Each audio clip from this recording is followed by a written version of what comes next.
Hi everyone, my name is Lwanele. I'm a clinical psychologist at Oasis Mental Wellness Hub, and today I wanted to talk about why consider therapy and what you can expect on your very first session of therapy. The reason why I want to do this video is because most people don't actually do therapy or come to therapy, even if they know that they want to, because of the stigma that's attached to it, but also because there's so many things that are known.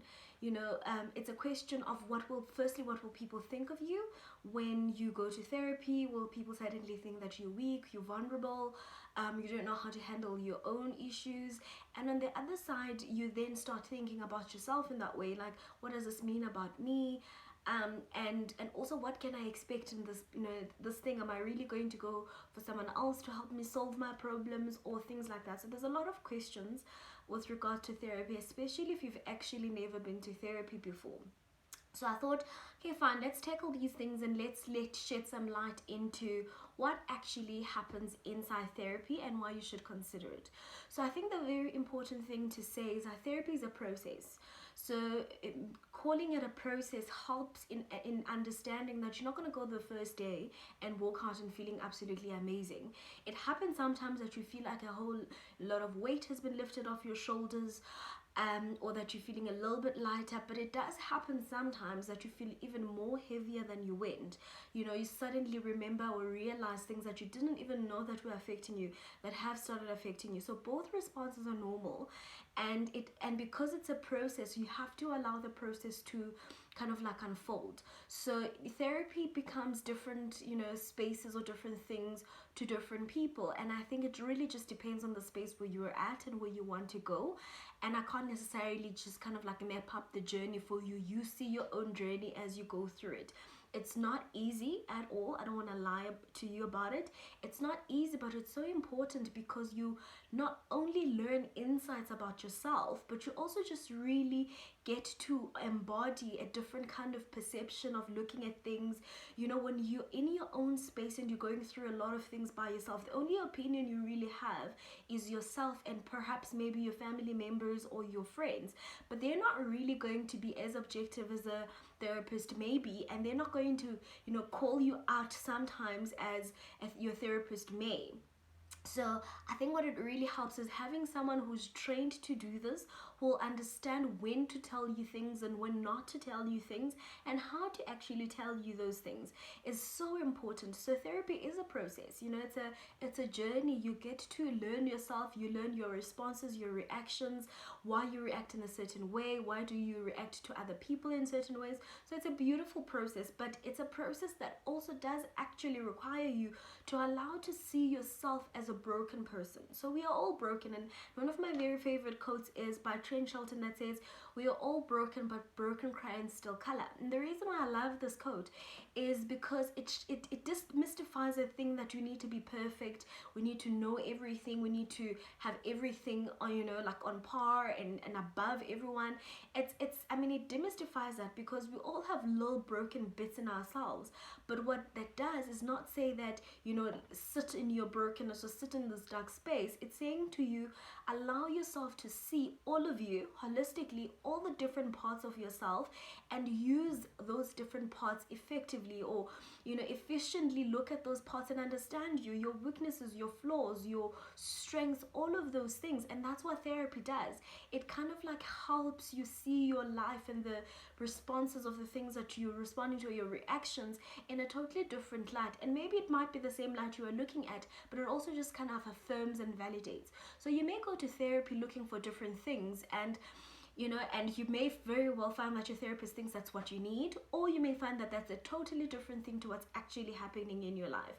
It's a different process, and you have different kinds of therapies, and I'm not going to go through that in this particular video, but you will have therapies that will take you back into your childhood and understand a little bit of you and your background. But you'll have therapies that perhaps are about panic disorders, or some forms of anxiety that don't need for you to go back, you know, in your childhood or things like that, that just really address the symptom, and your therapist will be able to guide you through that process. And I think that's such an important thing, because sometimes people come to therapy thinking they know what's wrong, and I think just go as an open kind of like blank slate and let your therapist kind of like guide you as to perhaps this is what may, you know, not but what may be happening or what you may need help with.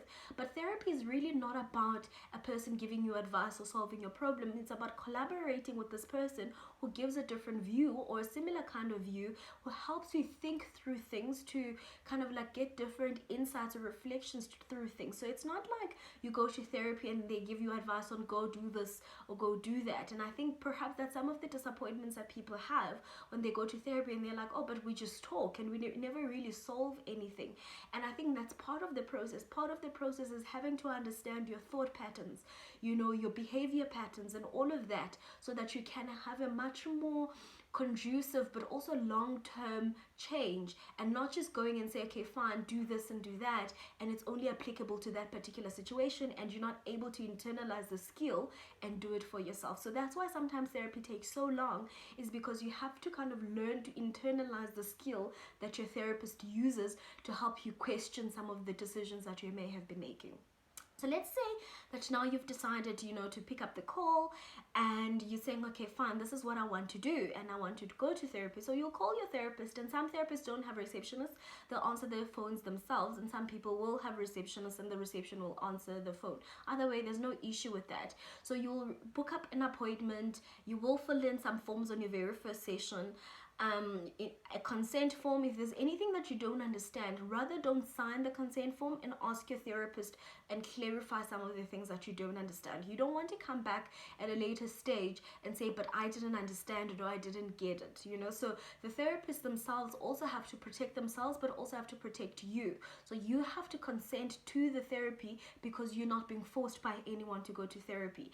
And I think the important thing about therapy is that if you're feeling forced, it's not going to work, because you're not going to allow yourself to have your guard down, to have these collaborative conversations, and to actually be effective, because you don't want to be there, you know. And if it feels like sometimes you don't want to go to your therapy, talk to your therapist about that.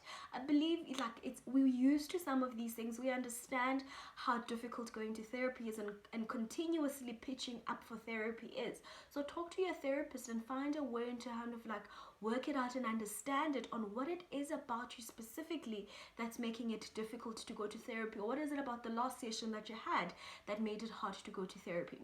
So going back to the very first session. So the first session is you're going to fill in some forms. You're going to fill in a consent form or perhaps a medical file, depending on what your therapist uses.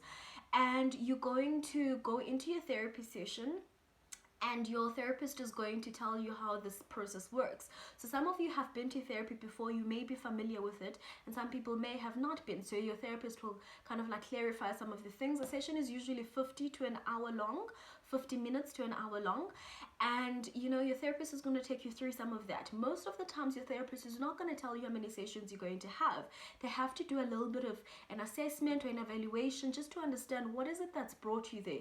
You know, can they help you? Are you a best fit, you know, for a therapist? Do you feel like your therapist is going to help you? So they have to understand a little bit of background, what you're presenting with, what brought you to that particular session, and then only after perhaps 2 or 3 sessions, then they may give you kind of like a treatment plan, or this is how we're going to go forward, or perhaps let's keep it open-ended to just to understand a little bit more. So you're not going to get some of the answers that you may need on how long this is going to take, you know, how many sessions and all of that. You may not get that on your very first session.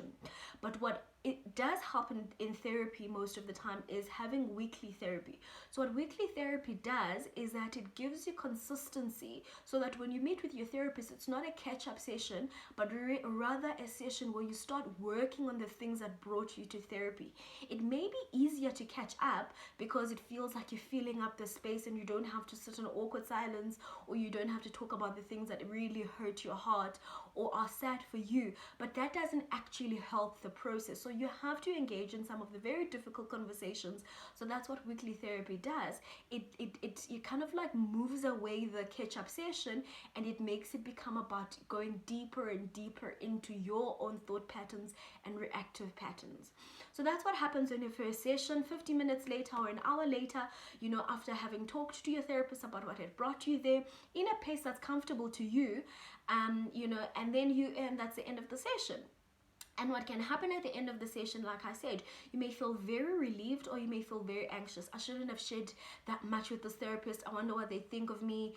And all of those questions may flood your mind. But I think relax, think about them, take note of them, record them if you want to. When your next session of therapy, talk to your therapist about those emotions that came up, because that's also very important in understanding you and your anxieties and your thought patterns and your kind of like reactions and everything that may help your therapist get to know you a little bit better and help you much better. So don't hide anything from your therapist. It's not worth it. You're already paying this person to talk about your problem, so you might as well be honest with them. Therapy is confidential. Your therapist is not going to go about talking to you about, to other people and all of that. They may be going to supervision, which is kind of like really just talking to your peers or a person who's a higher psychologist who's been in the field more than you are, just to help you understand, help them understand you a little bit and how to help you much better. If you feel like you want to understand a little bit about, how supervision works and all of that, ask your therapist about it. Your therapists are much more open, but it's like sometimes they're not going to know what's happening on your mind if you actually don't engage with them about what's happening on your mind and what are the anxieties that you're having and what are the things that you're thinking about, or what do they think of you, are they judging you, all of that. I can assure you your therapist is not judging you. But if that's something that you feel strongly about, that you want to engage with your therapist about, then do that. Don't sit with all of these emotions and feelings and thoughts, because then it becomes a wall for your therapy, and then it's not as effective, and you think, oh no, therapy didn't work, but it's actually because you've been withholding a lot of things.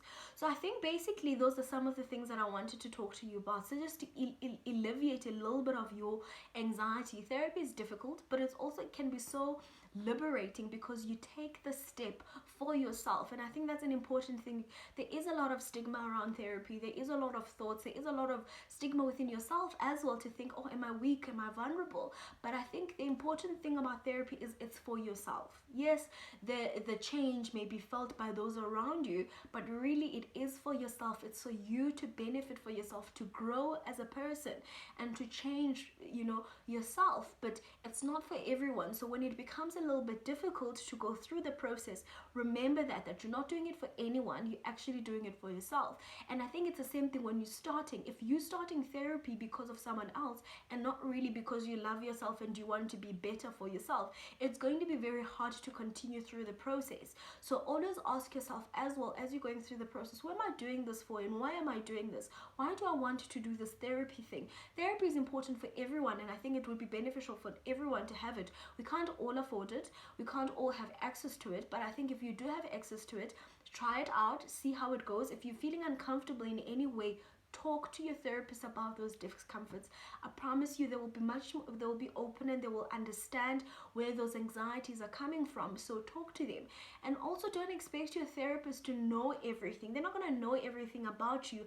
They're not going to give you this huge, interpretations or revelations about yourself or epiphanies. You need to let them know who you are so that they can get to know you a little bit better or much better. And then they'll be able to engage with you and collaborate with you in a much more effective way. And understand that the therapy process needs you to be a little bit patient with yourself as well. So don't be trying to figure things out. There are therapists that will require you to do homework and all of that, but there are therapists that will just not require you to do any of that. So you have to allow yourself to understand what the anxiety of not having homework or things to do after the session is all about. So therapy really is about understanding and understanding and understanding. And if you don't do those understanding and you really just want to jump into the solution, then you're not going to have effective long-term change. I hope this video was helpful for you. If you feel like there's anything that I've left out or that you wanted to know about and why you should consider therapy, or what should happen or what happens in your very first session of therapy, absolutely let me know in the comment section. You can send us an email. All of our details are in the description box. And I hope this was helpful. Thank you.